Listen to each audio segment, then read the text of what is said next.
is ready. I feel the ruach so heavy. I eat the word like an Eddie. My tongue is a sword. Apple made me a Jamaican. I slice through demons like machetes. I'm yelling repent. What's up, my beautiful sunflowers? I am KeyLovesGod. Welcome back to my channel where I help uplift, encourage, and inspire others on how to be made in His image. If you guys are new to my channel, welcome, and if you've been with me for a while, welcome back. You guys, in today's video, we are going to be talking about how to identify if someone is a child predator online and how to identify ways or, different ways that you can prevent your child from coming in contact with online predators. And also, what do online predators look like? So we're going to be covering all that in today's video. I do have a lot to unpack, so I'm just going to jump right into it.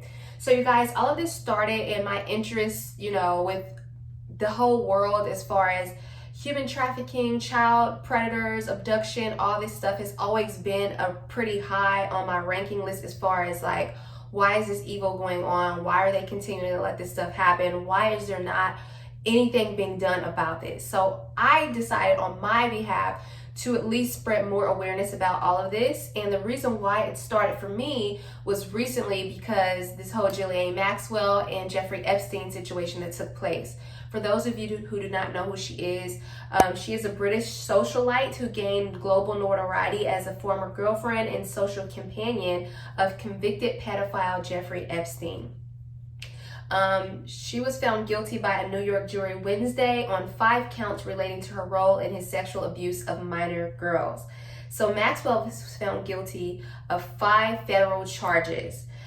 So what really irritated me the most about this entire story was the fact that he pretended to be, one of the executives or one of the heads up for Victoria's Secret company, and that his girlfriend Maxwell was supposed to act like she was more so of a Victoria's Secret scout. So she would go out and scout these girls out for him, and she would bring them back and basically to his private island. Her, him, and maybe friends were using these different minor girls and underage girls and abusing them on so many different levels, not only mentally, but on a physical level as well. So he had his own island, and he bought her a private jet so that they can keep what they were doing as a secret and to keep it as closed off as possible. So literally these girls were stuck and they could not get away from these 2 predators because they were literally off into his own world where he did heinous, dirty, filthy, just disgusting acts that you could ever possibly get your mind to think. And so he targeted young girls as young as 14, and she did as well. And he used his money and his power and his wealth to get these different women and to get these different, should I say, young girls to do these different things that he was turned on or aroused by.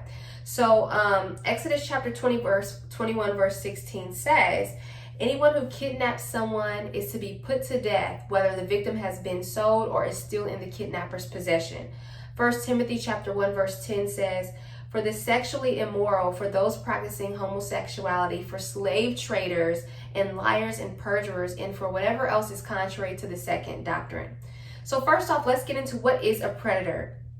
A predator is a person or group that ruthlessly exploits others. And for those of you who are wondering, what do child predators look like? Or what do they look for? They often look for people who are vulnerable. So women, young children, people who can be, going through an abusive living situation from their homes. They look to find somebody who has low self-esteem pretty much. And, someone who could be obedient easily and compliant, and who may even have a mental disability. So he or she also assesses the child's home life for signs that the parents are uninvolved or preoccupied. So approximately 96% of child sexual abuse predators are male. About 90% of children who are sexually abused report that their predator was somebody they already knew and trusted. So it's not always somebody randomly off the street. They're usually people who they already know, which is disgusting. How to spot a predator. So point number 1, they have the everyman look. Everyman look is where they look normal. They're clean cut, so that way they're not scaring away potential people and potential children. So they're often clean cut and respectable citizens of the community, and no one would ever think twice about these individuals.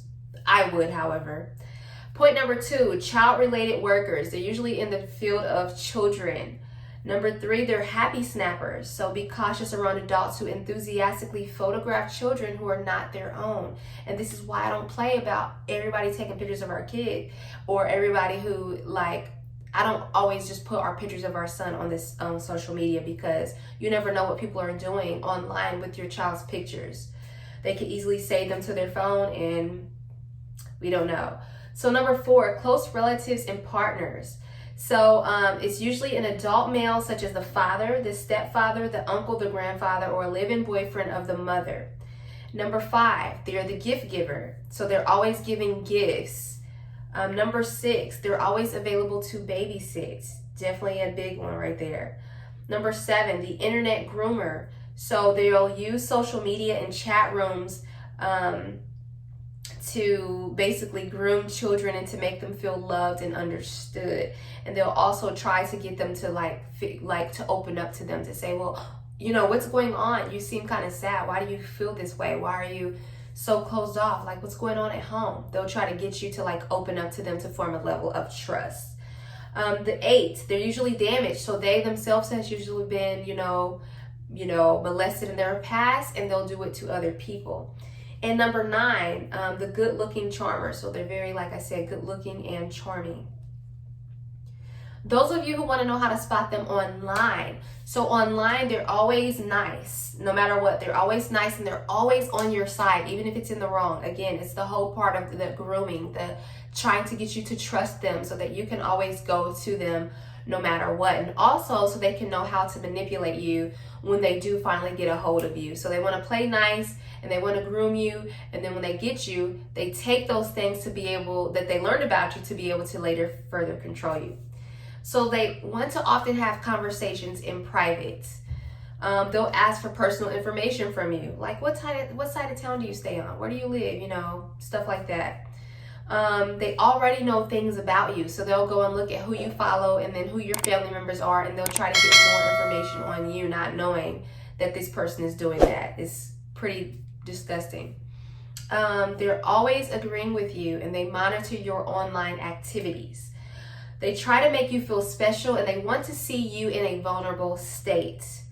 They try to turn you against other people. They offer you gifts. They ask for pictures or request to video chat often.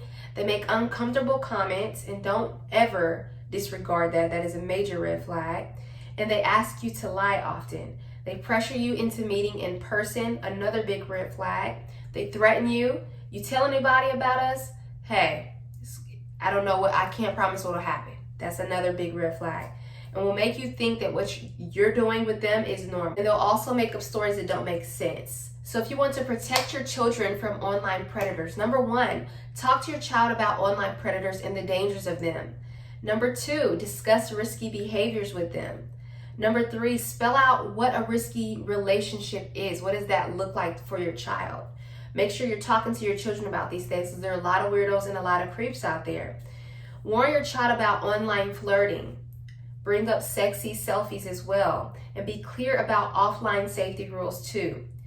Revelations 21:8 says, but as for the cowardly, the faithless, the detestable, as for murderers, the sexually immoral, sorcerers, idolaters, and all liars, their portion will be in the lake that burns with fire and sulfur, which is the second death. So you guys, I wanted to bring all of these things to you so that you guys can be very, very well aware. These things are definitely happening all day, every day in America, where there are so many children who turn up missing, and it is so much more deeper than, you know, what we like to think.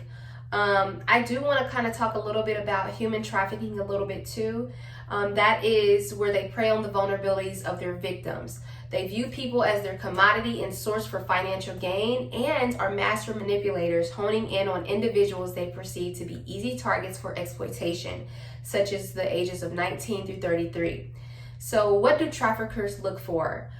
Traffickers are adept at identifying people with noticeable vulnerabilities or needs, and they may scour specific locations such as bus stations, shelters, or local malls looking for someone without a safe place to stay, or who they may be able to charm with their flattery and attention.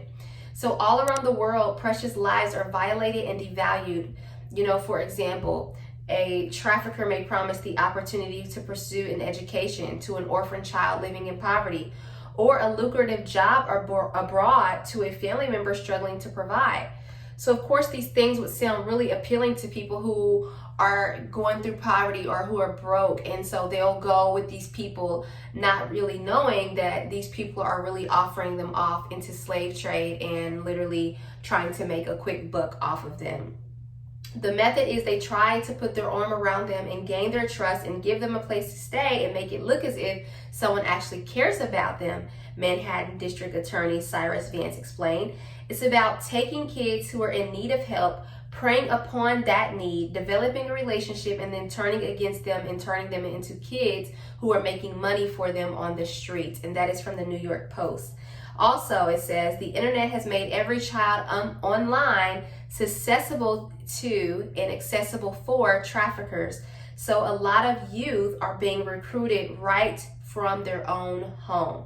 Again, that is from the New York Post. You guys, I want us to be very careful and aware of what the devil, the Satan, all of this evil wickedness around us is every single day. We have to be very careful, and as internet and as the social media gains and as technology improves, we have to make sure that we are keeping our children the forefront and the foremost of our minds and our thoughts. We're making sure that we know what's going on in school. We're making sure we know who their friends are. We're making sure we know who their parents' friends are, of the friends' parents. We got to keep relationships with them to make sure that they're not around the wrong type of people, you guys.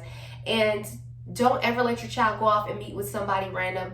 These are very, very important. I pray that they really help you guys. Let's stay prayed up in the name of Jesus and bind and rebuke every form of the evil that the enemy has set in front of us. We cancel all of the power in the name of Jesus. And we say that Satan, you are a spoiled and defeated foe. So thank you guys so much for watching this video with me. I truly hope that it was very helpful to you guys. I love you so much, and I will see you guys in another video. Mwah. Like some demons like machetes, I'm yelling repent. I thought I told you already. Devil be moving so petty. To me, all them demons look